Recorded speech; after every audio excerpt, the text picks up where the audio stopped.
Hello everyone, welcome to my YouTube channel mehndi by Mantasha. आज के video में मैं आपके लिए लेकर आई हूँ एक beautiful back hand mehndi design. अगर आपको सिंपल, स्टाइलिश और एलिगेंट मेहंदी डिज़ाइन पसंद है तो ये डिज़ाइन ज़रूर सेव करके रखिए। इस डिज़ाइन में ब्यूटीफुल फ्लोरल पैटर्न्स के साथ साथ लीफ डिटेलिंग का भी यूज़ किया गया है। बैक हैंड पर ये पैटर्न बहुत ग्रेसफुल लुक देता है। फिंगर्स पर की गई डिटेलिंग डिज़ाइन को और भी अट्रैक्टिव बना देता है। आप चाहें तो इस डिज़ाइन को सिंपल रखें या अपनी चॉइस के अकॉर्डिंग थोड़ा एक्स्ट्रा डिटेलिंग भी कर सकते हैं। ये mehndi design festival, family function, weddings या किसी भी स्पेशल ओकेज़न के लिए परफेक्ट है। अगर आप बिगनर्स हैं तो आप भी इस डिज़ाइन को स्टेप बाय स्टेप ट्राई कर सकते हैं।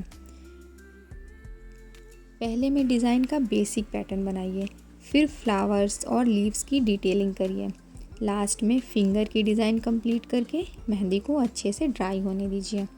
अगर आपको ये बैक हैंड मेहंदी पसंद आया हो तो वीडियो को लाइक करें, शेयर करें एंड कमेंट्स करिए।